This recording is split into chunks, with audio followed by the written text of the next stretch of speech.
Good afternoon, everyone. Just to introduce myself to those of you who don't know me, my name is Mike Corcoran and I work as the Zone Enterprise Hub Manager here at Glyndwr University. And as you can see behind me, what I'll be talking about this afternoon is how to speak in public. Now, no matter what aspirations you have for your careers in the future, whether it's to be an artist, a performer, to work in any industry, in any walk of life, skills in public speaking will help you get where you want to be faster. It's unavoidable that you're going to have to communicate in public in some shape or form in the future. That might be a presentation for a job interview, it might be networking to get the job interview in the first place, it might be trying to secure business, hello, come in. It might be trying to secure business with a client once you're working for a company, it might be trying to secure opportunities for yourself as a freelancer or as a self-employed person, but you will have to be able to communicate effectively. By the end of this session, I'm confident that all of you will have all the skills in place, all the foundations in place to become very effective, confident speakers and to be able to get where you want to be faster in the future. So this is how I hope we'll do it. I'd like us to start off today by thinking a little bit about structure, how to structure an effective piece of communication. From there we'll move on to think about tools, so how we can use tools and resources to bolster that structure and to get our point across as effectively as possible. After that we'll think about delivery and a few techniques to make you clear and effective when you speak out loud. We all get nervous, so we'll dedicate a little time thinking about how to manage nerves, deal with nerves, control nerves and use nerves to our advantage. And finally we'll think about how to deal with questions, because they can throw you off, they can catch you off guard, but they're a very important part of any presentation. And if you know how to deal with them, you'll be in a strong position. So without further ado, then we should get started.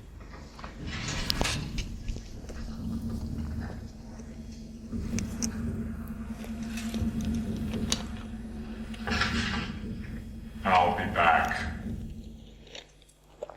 So we're going to start off with structure. That'll all become clear soon. Whenever I start a presentation, whenever I start to prepare for a piece of public speaking, there's one question I ask myself, and it's, why am I talking? And I ask myself that because if I don't know why I'm talking, there is absolutely no way they will know why I'm talking. So before you start anything, identify your objective. Know what the purpose of speaking is in the first place. If you don't know that, you've got no chance. So, you have to know your objective. And one way of thinking about it is you've got to think like Terminator. So, let me give you some examples. You're in a networking event. There are 30 people in the room, and you're going to walk around and speak to them one person at a time. Each one of those interactions is a piece of public communication. So what's your objective in this situation? Any ideas? To network. It could be to make contacts, it could be to get somebody to take your business card and to call you, it could be so that somebody will have a separate meeting with you to discuss your ideas over a coffee. It will be so they'll make a sale there and then when you're in the room. It might be that your objective is as simple as you want them to go home and type your business name into Google when you get back. Many different objectives. But you have to know which one of those is your objective, because you've only got 30 seconds and then they're going to be off talking to the next person. And if you don't know whether you want them to go home and Google you, or if you want them to take your business card, or if you want them to make a booking there and then, or if you want them to meet you for coffee, then you won't get that point across effectively and you'll limit your chances of success. If you're clear about what you want to achieve, if you go from it from the off, you'll give yourself a much higher chance of succeeding. Job interview. You've got to present for 5 minutes to 5 people staring back at you. What's your objective? To get the job. So you might want to be funny, you might want to be interesting, you might want to be entertaining, but those things aren't your objective. Your objective is to get the job. And so you need to do whatever you need to do to prove to them that there is no better person in the world to work for their company than you. You are the answer to all their problems. Your objective is to make them believe that. The way to make them believe that may well be to be funny, to be entertaining, to be interesting. But the objective is to prove to them that you are right for their company. And if you lose sight of that, you won't get the job. I interview lots of people for jobs, and it really is surprising how often people will present and they come across as being very nice people, very interesting people, but they don't come across as demonstrating to me that they're right for my company. And that's what you've got to prove. Let's just do one more, then we'll move on. You're doing what I'm doing now. You're at university or at college. You're standing at the front, you're doing a presentation. It may be to 5 people, it may be to 500 people. What's your objective? To get a particular point across. So that point might be a set of facts that you need the rest of your audience to know by the end of your presentation. It may be a personal opinion of yours that you need to share with the group so they can feed back on it. You might be being assessed on that presentation. And if you're being assessed on that presentation, your objective is to get a high mark. So as much as you want everyone in the room to have fun, your real objective is to score as high a mark as possible, to know what the marking criteria is and to tick off each point one by one.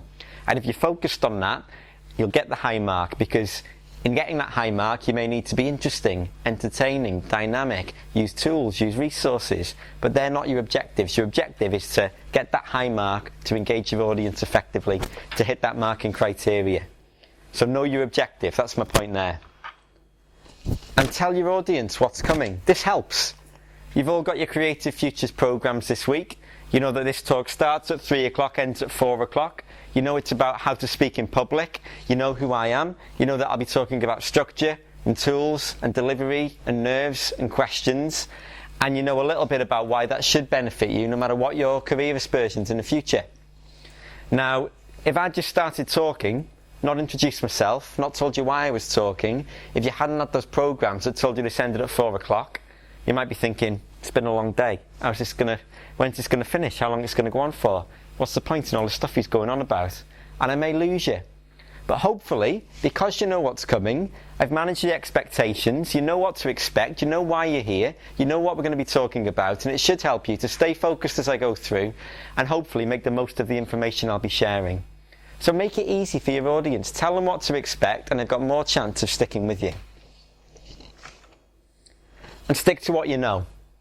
This is an important one, because once you move way out of your comfort zone, if you start talking about things, but it's clear to people that you don't have the knowledge and the experience to be talking about them, it'll undermine the confidence your audience have in you, it'll undermine the faith they have in you, they'll stop listening, they won't believe you, and their objective will be lost. Now, you may sometimes think that you're in positions where you have to present and you're not fully confident of the subject knowledge. As we come on to talking about tools in our next section, we'll find some ways of intelligently dealing with that.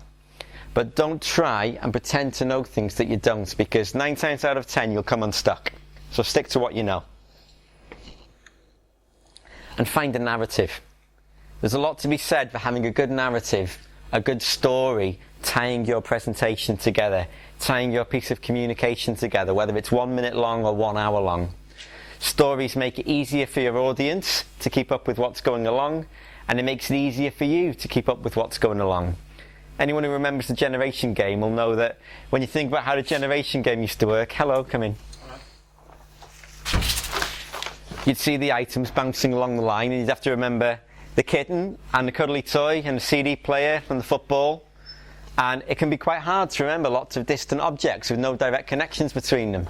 But if you start to make a story about a kitten who's playing with a football and it knocks over the CD player, and when you come to remember them, that narrative ties all those objects together, easier for you, easier for me. And so it's just the same with the presentation. If it has a logical order, a narrative tying it together, it will make more sense to everybody and help them to remember exactly what's going on. Keep them focused, keep them on message. So a little example. If you had to write a presentation about space, what could your narrative be? How could you structure a presentation about space? Any ideas? I'll give you one example as a starting point. I could start on the Earth, and I could move out a little bit further to the sky, and a little bit further out to the moon, out to the planets, further out again to the stars, then off into the distant galaxy and even further still. So that could be my narrative. I start where we are now, and we go further and further and further away. I could start at the Big Bang, in a distant past, and work my way slowly but surely towards the present and then off into the future. So a chronological narrative. If I wanted to tie together some disparate facts about space, maybe a show for kids, I could invent a character, a little alien in his flying saucer, zipping from planet to planet, discovering different things as he lands. But that narrative will help me remember what I'm talking about and help your audience remember too. So a simple narrative, whether it's a chronological one, whether it moves through space, whether it has an underlying story which ties the key facts together, will help everybody. The narrative we've got here today ties together, for me, the logical order you have to go through when you write a presentation. You can't think about questions till you've delivered the presentation. You need to deal with nerves before you can think about questions and anything else. You can't deliver a presentation till it's been written. Part of writing it is having those tools and resources built in. You can't know which tools and resources to use until you've established a structure. So we'll move through things one by one in a logical order. That's the narrative for our presentation today. So find the narrative. Well, in my left hand I have a feather. In my right hand a hammer. And I guess one of the reasons we got here today was because of a gentleman named Galileo a long time ago who made a rather significant discovery about falling objects in gravity fields. And we thought that where would be a better place to confirm his findings than on the moon. And so we thought we'd try it here for you.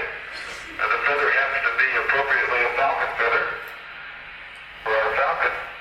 And I'll drop the two of them here and hopefully they'll hit the ground at the same time.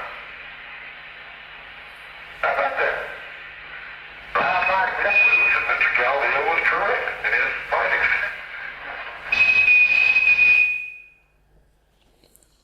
So at this point we have a structure.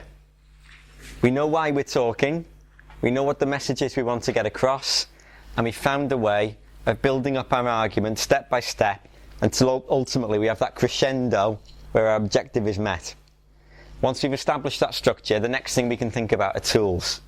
How can we build in tools and resources to make it even easier to take our audience along with us in achieving our objective? One question I always ask myself, what will make it easier for everyone? Give yourself an easy life.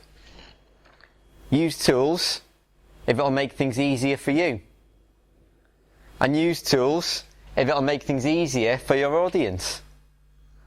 And if it'll make it more difficult for you, don't use them. And if it'll make it more difficult for your audience, don't use them. Simple test. So tools are there to make things easier, not more complicated. So let's put a little example to it. I'm using a tool now. I'm using a PowerPoint behind me. It's reminding me what to say so I don't miss anything important. It's got the key messages coming up for you behind me. It's a useful tool for both of us, making it easier for everyone. You could use video. I'll talk about video in a moment. You could use props. We'll talk about props a little later. You could use a flip chart. If people have ideas and it helps you to write them down as you go along, to draw a diagram to explain something, use it. You could use cue cards if you have to do a presentation and you're worried about remembering lots and lots of text. Be like a TV presenter with your pieces of paper with key points on and move through them as you go along through your presentation. It's still professional, it's still slick, it's a good technique. You can use practical demonstrations to get your audience engaged and doing things. You can use other software other than PowerPoint. Prezi's great. You could just use PDF files or big images behind you if it helps to prove a particular point you're trying to make. You could use handouts for your audience. Guest speakers coming in, activities, anything else as well. Now I'll take a little jump back here to a point I made about 5 minutes ago when I said that you should always stick to what you know and don't get out of your depth in presentations. Now that doesn't limit you to only talking about things you have personal first-hand experience of, because with the intelligent use of tools and resources you can build in a whole world of knowledge into the presentation which you're in control of. For example, if I was doing a presentation, considering we're at an art conference, about what it's like to be a professional painter, that's difficult for me because I'm not a professional painter. However, I could use a video of a professional painter talking about their experiences. I could have handouts featuring case studies with quotes from professional artists and painters around the country. I can invite a professional painter in to come and talk for 5 minutes about their experiences or to do a question and answer session with us at the end. So whatever your topic is, you've got a world of resources out there where you can bring those expertise into the room. It doesn't all have to come from your brain and your mouth. You can bring those things in and deliver them to your audience. And it doesn't devalue the presentation. It doesn't undermine you. It simply shows that you have a command of the resources that are out there and know how to use them to prove your point. If I was doing a lecture about astrophysics, I wouldn't try and derive complicated equations for you off the top of my head. But I might use a quote from NASA, a quote from a scientist, or a big display of an equation on a board to make sure I got that message across effectively. And it would take the burden off me. It would mean I stay within my comfort zone, my knowledge sphere, but the information's still there for you. And you can be creative with resources, so long as they make it easier for you and make it easier for everyone else. We can be creative and we can explore ideas.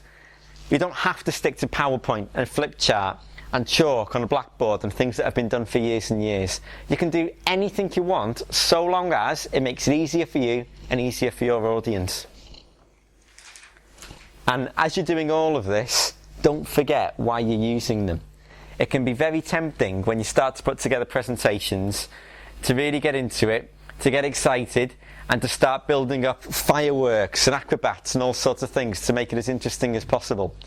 But if that pulls you way, way away from the point you wanted to prove, it will actually harm your argument and harm the piece of public speaking you're doing. So only use resources to the extent that they support your objectives, and try not to get carried away. So a little example of how it can work. I've got behind me a definition of pressure, a Wikipedia definition to be precise. So pressure is the ratio of a force to the area over which that force is distributed. Pressure is the force per unit area applied in a direction perpendicular to the surface of an object. That's true. I wouldn't take argument with that. Not a particularly exciting way of explaining it to you. Maybe not a particularly helpful way of explaining it to you. Not presented very interestingly on the board. So how can I use tools and resources to explain the same point in a more interesting way? Well, I can change my visual. That's what we just said. Pressure equals force over area. So if the force is very big, the pressure will go up. If the area gets smaller, the pressure will go up. And there's the equation explaining it to us. A clearer graphic to make that point simpler than it was before. Can I make it simpler again? I'd like a volunteer, if I could, please. Yes, that's come out for me. You'll regret saying that. I know. So, what was your name? Max. Max. Yep. Well, Max, I thought another way of demonstrating this would be something practical. Yeah. So, I went to get a box of tricks earlier. So, I brought this with me. What we've got here is a chair. Interesting thing about it, it's got 300 nails on it. Yep. So, nails, famous for being very sharp. They are real nails. They go through wood, pierce the skin. Got a very, very small area. So, to demonstrate the effect of pressure, one way of doing it would be to ask you to sit on 300 nails simultaneously. Yep. So I'll put this down for everybody. I admire your confidence. And in your own time, take a seat. Uh-huh. And how does it feel? Okay. I find that quite a comfortable chair, actually. So... Just worrying about my cheese. Well, I think that deserves a round of applause. Come on, sit on the chair now. So I'd go back to your seat for me, Max. Thank you. Why doesn't it hurt sitting on 300 nails when it hurts to sit on one? Well, the area of one nail is very, very small. And a small area, as we can see, will create a big pressure. The area of 300 nails collectively is an awful lot bigger. And so it's more than 300 times lower for the pressure because we've spread these nails out over a very big area. And so by enlarging the area, that dictates the pressure comes down and we can sit on a comfy seat. Now, if we'd left it there and said no more, you might not have remembered how pressure, force and area were related if I asked you in a week. By looking at this, hopefully if I did ask you in a week, you'd have more chance of remembering. If that had been my objective, that's how I would have used resources to get my point across. So, going back to space, very briefly. We've decided on a narrative. Let's say we're going to start at the Big Bang and slowly work our way towards the present and off into the future. A good, sensible structure. What tools could I use to bring that presentation to life? We've seen a few examples already. I mean, there's one behind me. Use pictures. Space is beautiful, so why not use pictures to talk about it? So that'd be one way. If I wanted to talk about precisely how a black hole works, I can't do that. So what sort of resources could I use to make it easier for my audience? I could use a video. It could be a video of animation demonstrating what they look like. It could be a NASA scientist talking about how they work, what might be inside them, speculating. It could be a reading list of some really good books that people could go and read about when they get home, or some handouts with diagrams on and a few quotes. Bring the experts into the room. If I was working with children, maybe I'd want to do something fun, get them all out, dress up like spacemen, understand why they have to wear different things if they go into different places, imagining what the weather might be like on different planets. So, depending on the audience, we could play around with different ideas, but there'll be hundreds of things we could do to bring this to life, and we've seen lots of examples already. We'll move on just a touch further now, though. So I'm happy tonight. I'm not worried about anything. I'm not fearing any man. My eyes have seen the glory of the coming of the Lord.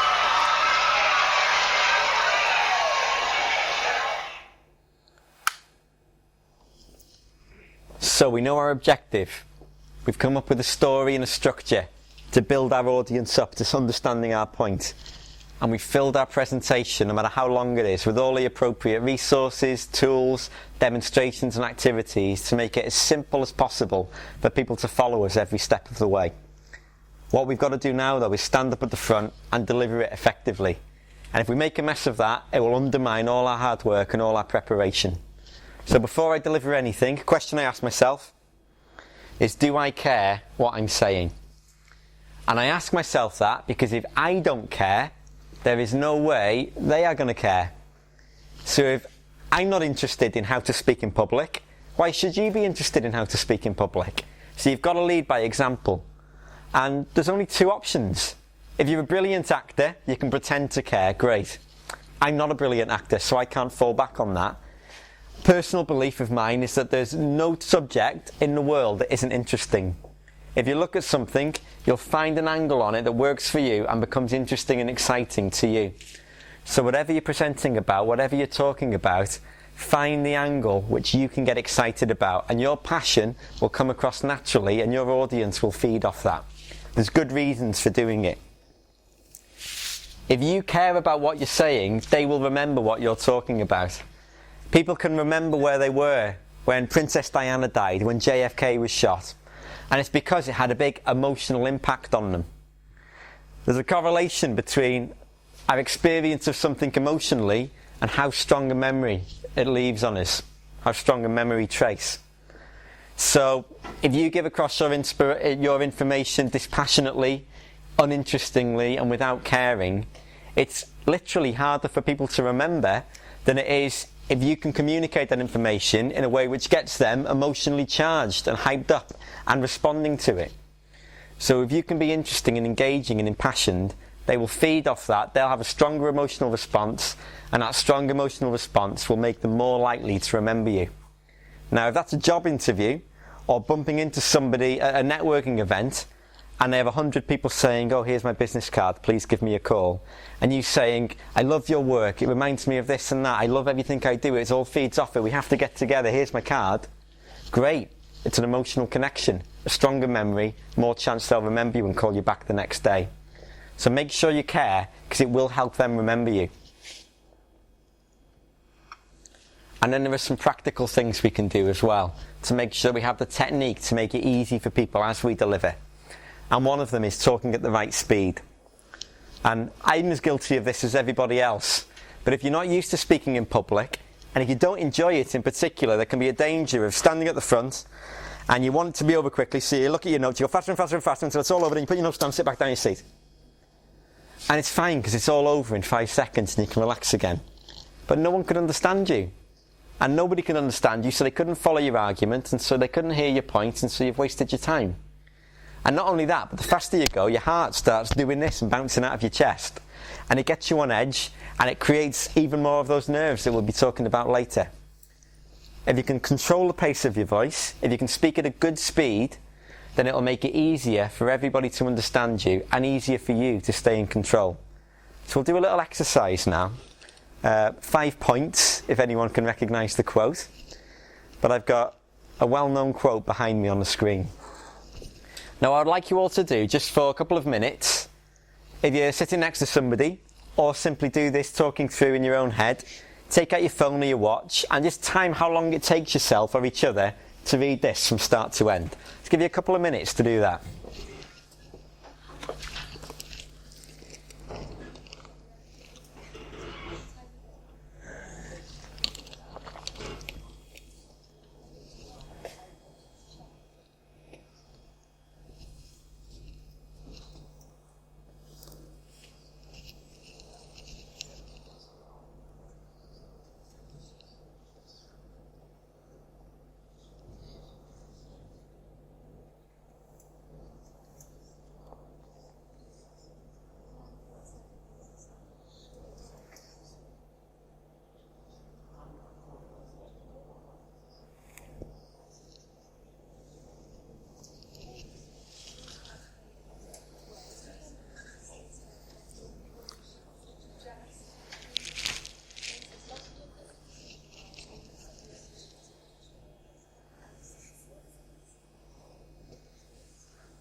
Has anyone made it all the way through yet?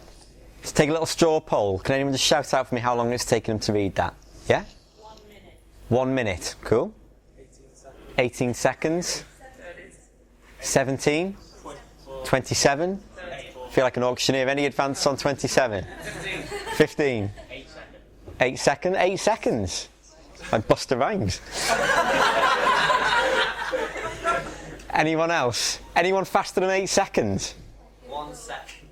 We've got a good variation there though, as quick as 8 seconds to as long as a minute. Now, I'll play a clip now of this being read out loud. A few of you will recognise it, no doubt. And I want you to focus on not the words that are being said, but the speed with which they're being said. Ladies and gentlemen of the class of 99, wear sunscreen. If I could offer you only one tip for the future, sunscreen would be it. The long-term benefits of sunscreen have been proved by scientists, whereas the rest of my advice has no basis more reliable than my own meandering experience. I will dispense this advice now. So it's wear sunscreen from Basil Ehrman, in case any of you are trying to remember. 34 seconds that took. So some of you were almost bang on the money, some a lot faster, some slower. But this is a pace which is perfectly natural when you're reading out loud, but for many people would feel unnatural in normal conversation. But you have to really slow yourself down to get your point across clearly. If you listen to the news on TV and just close your eyes and focus on the speed with which they're reading, you'll realise it's an artificially slow speed. What they don't do is stretch out the words themselves. When we heard Baz then, he wasn't saying, ladies and gentlemen of the... That wouldn't be a good idea. That would just be unnatural, difficult to listen to, difficult to concentrate on. The points which are exaggerated are the points of punctuation. The commas, the full stops, the 3 dots in a row. Wherever you see the punctuation, leave an exaggerated gap. 2 reasons for doing that when you're speaking in public. It gives your audience a chance to reflect on what you've just said. If you leave a gap, it doesn't sound unnatural. It's simply an opportunity for them to reflect, to take it in, to think about it, and to get ready for the next sentence. And for you, the presenter, it gives you a chance to think about what is coming next, to get your breath back, to reflect on what you've just said, to get the next sentence ready in your mind, and to deliver it. It's not unnatural, it's mutually beneficial. And so you'd read it something like this. Ladies and gentlemen of the class of 99, wear sunscreen. If I could offer you only one tip for the future, sunscreen would be it. The long-term benefits of sunscreen have been proved by scientists, whereas the rest of my advice has no basis more reliable than my own meandering experience. I will dispense this advice now. So I pronounce the words at my normal speed as I would in conversation, but I do my best to stay slow, to be steady, to enunciate, to pronounce properly, and to leave those big exaggerated gaps in the punctuation to give me a chance to prepare and to give you a chance to absorb. And through practice, you'll master that. Use the right language. And it's so important that you think about who your audience are and put things in terms they can understand.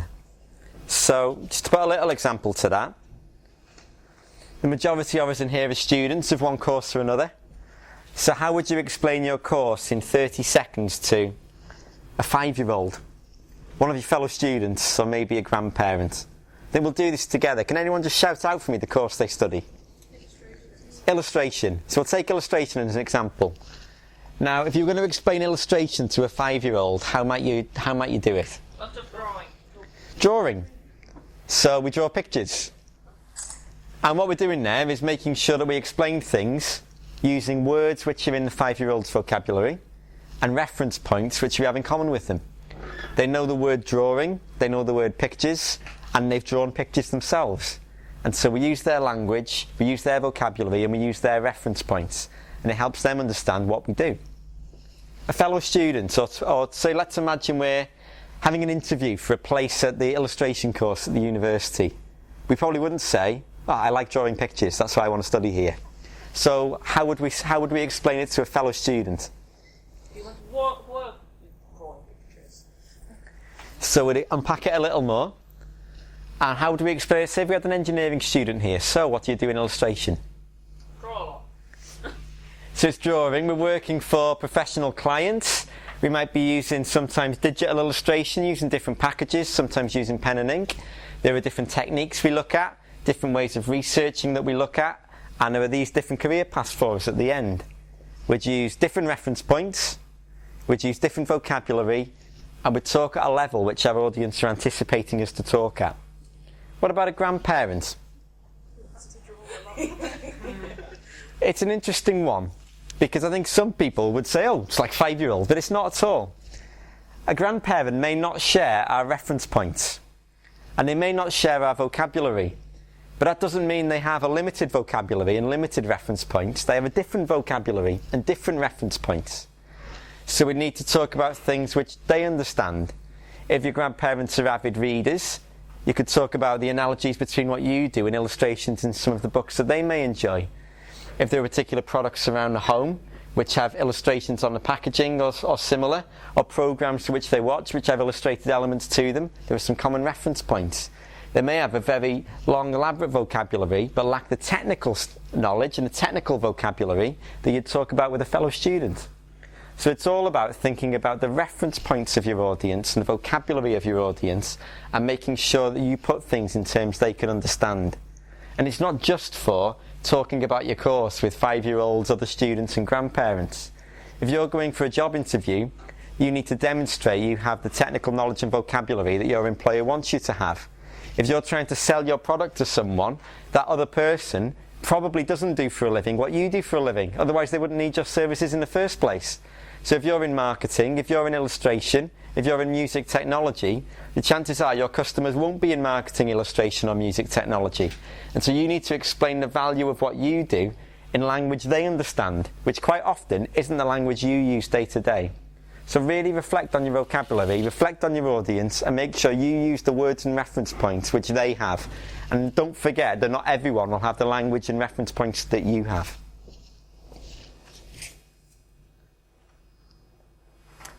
And tone is just as important. The words themselves are only a small part of communication.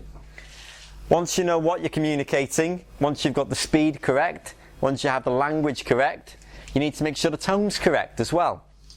Again, listen to the news, because newsreaders have to switch their tone from serious story to sad story to happy story. And the muscles in their faces change and the tone of their voice changes to communicate that to their audience. They don't start off the news by saying it's been a terrible disaster today, because it'd be the wrong tone and it wouldn't be a good way of starting off a news bulletin.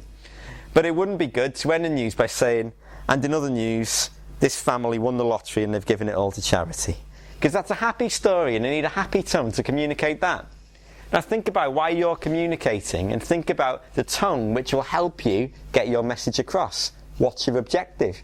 If your objective is to get somebody excited about your idea, communicate it with an excited tone. If your objective is to make an audience understand how serious the point is you're trying to make, be serious when you're making the point. So reflect on your tone and it will support your argument without you having to add any extra words. I was trying to find a good clip to explain this and I couldn't do better than this one. Hello? I know, yeah. Subject, fire. Dear Sir Stroke Madam, I'm writing to inform you of a fire which has broken out at the premises of... No, that's too formal. Dear Sir Stroke Madam, fire! Exclamation mark. Fire! Exclamation mark. Help me! Exclamation mark. 123 Carrington Road. Looking forward to hearing from you. All the best, Maurice Moss.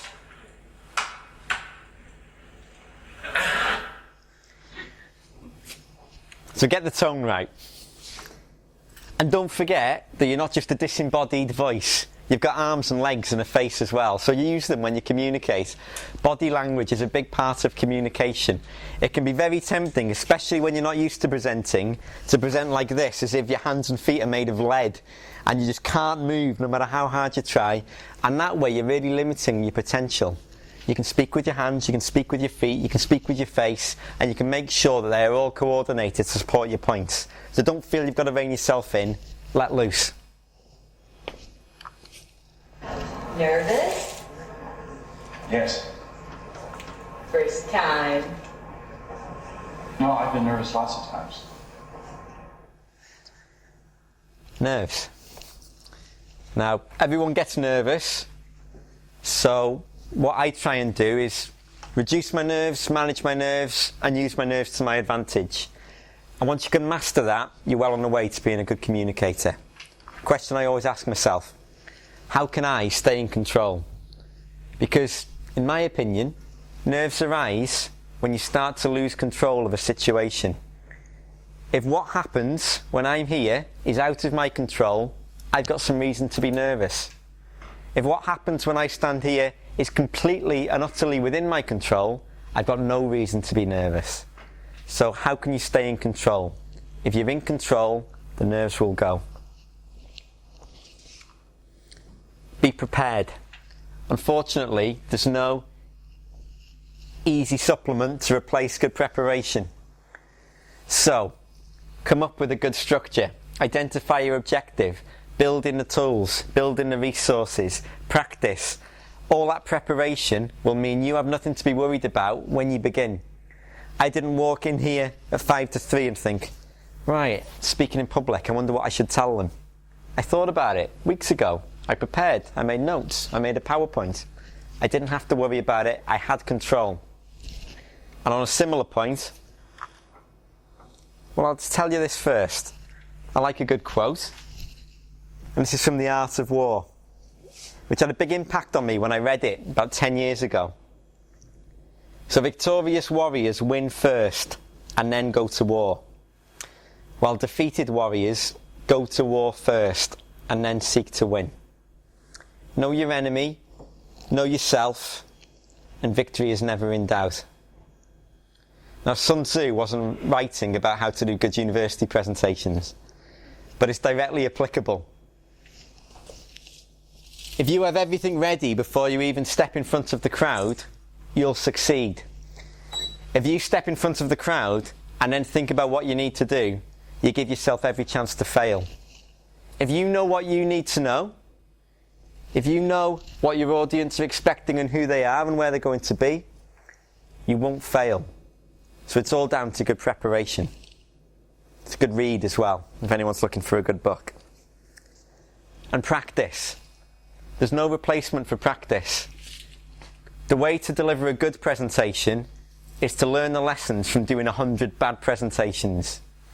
Get in front of people, present, learn from your mistakes, and over time you'll make fewer and fewer and fewer of them. So if you're a student, if you're in college or university and someone's asked to come out and present to the group, don't be like I was, the person who sits quietly at the back with their head down hoping no one notices them. Volunteer, get out of the way. It might not be enjoyable, but the more you do, the easier they'll become. If you're doing group work and one person needs to feed back to the rest of the group, volunteer to be that person. Give yourself every opportunity to present. And even though it might make you feel like you're going mad, if you've got to do a presentation, print it off. Pace up and down your room at home, read it out 100 times over, out loud. Get used to what your voice sounds like out loud. Get used to the shape your mouth has to make certain noises. All of that practice, all of that repetition will pay off. You reach a point where you've practiced things so much that you're on total autopilot, and the muscle memory just means the words come out as they need to, in the order they should, every time without fail. When you're not used to presenting, you'll notice there are a lot of ers and in your speech. Listen to the interviews on Match of the Day with footballers after the games, and it's full of them. But it's because they're paid to play football, they're not paid to be public speakers. The more you practice, the more you get used to speaking out loud, the more you get used to how your mouth has to move, the noises you'll make, the things you'll be saying, the less and less and less of those little filler noises you'll start to make, and the clearer your communication will become. And burn off your nervous energy. There's that nervous energy inside us when we present, and it has to come out somehow. And it can come out explosively, or it can come out slowly and in a controlled manner. So nervous presenters, and I've been one of these plenty of times, will have their notes, they'll have those lead shoes on so they feel like they can't move their feet even if they want to. You start to sort of do this behind your notes and try and forget the audience are even there. You're reading at 1,000 miles anyway, so your heart's pounding out of your chest. And because you're not moving, there's nervous energy in there and it comes out like this.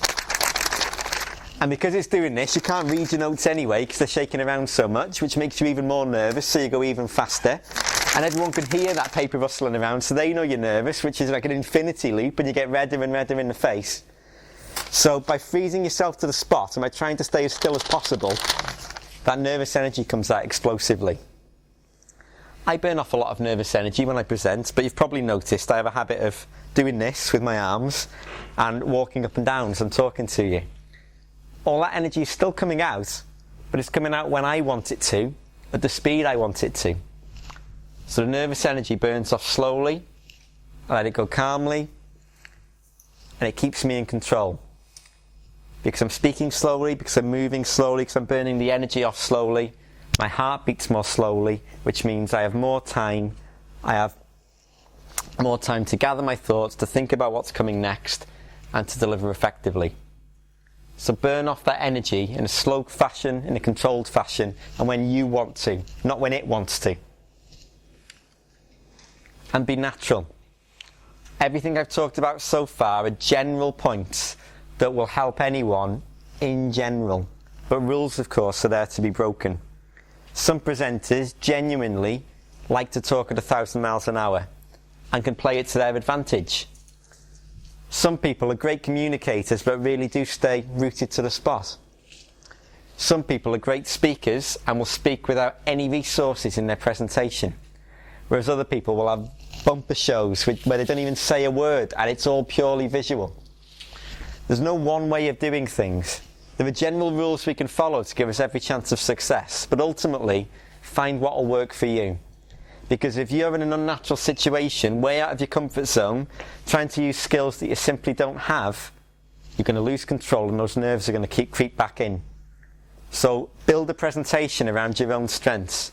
And the more you learn, the more you prepare, and the more you practice, the more strengths you will have.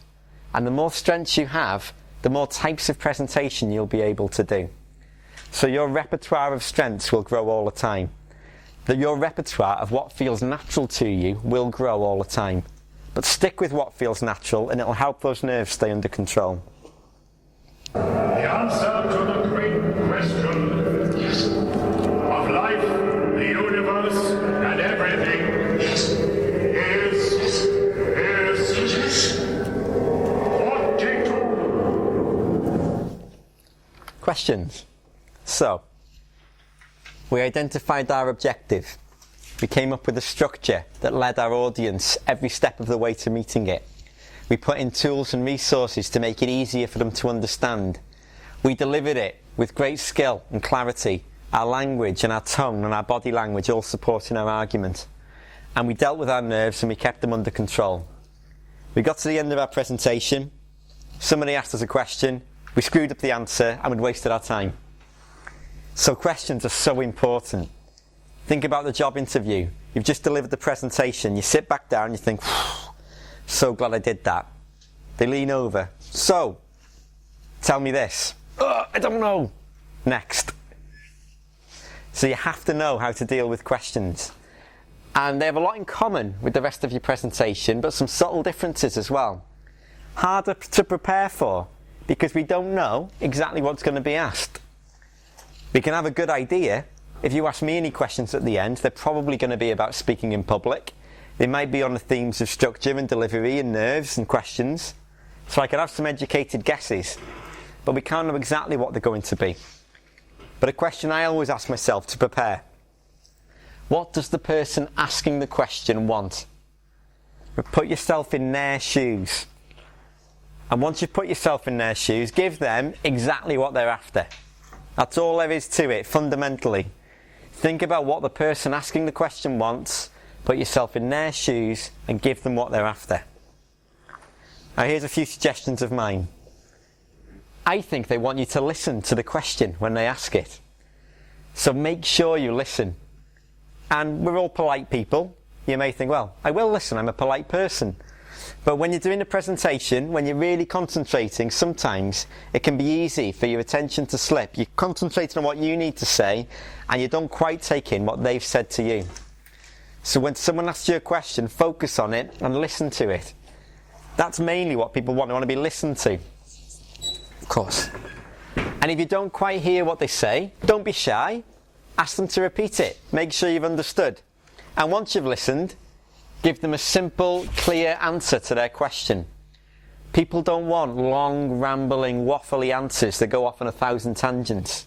They want you to listen to the question they've asked, and they want you to answer the question they've asked. If you want to learn how to do this, watch Question Time and do the opposite of what they do.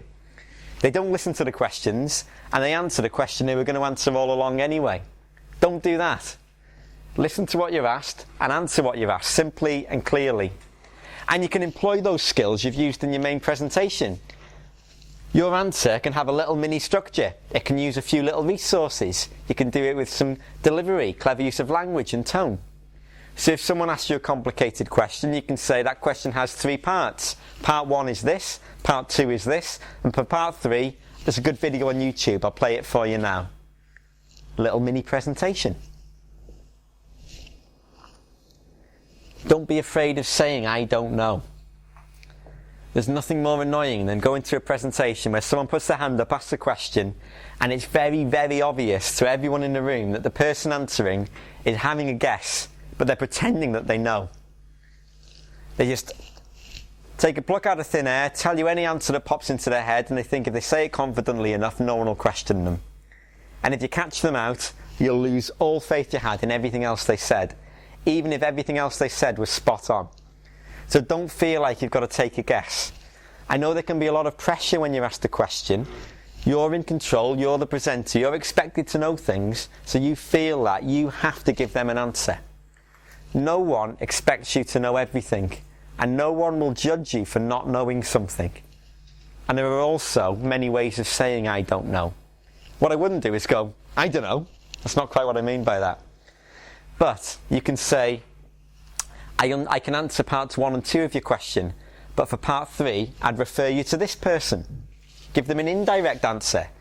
Speak to such and such, they will know. Read this book, the answer's in there.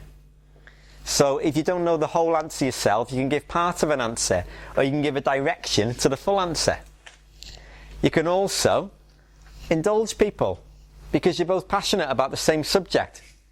What an interesting question. I don't know the answer, but if you find out, come and tell me. I'd love to know what it is. People won't judge you for that. Not knowing something doesn't show that you're incompetent. It just shows that you have some humility, and it actually takes a lot of confidence to understand the limits of your own knowledge. And people appreciate that. So when you don't know something, answer the parts you can, don't answer the parts you can't. If you can refer people to right answers, great, refer them. And if you can't refer them, then share with them your interest in the question, and hopefully you can both find out the answer together in the future. And flattery goes a long way. You all know what it's like when you have to ask questions and you're in a room full of people. It can be a daunting thing for the person asking, let alone the person answering.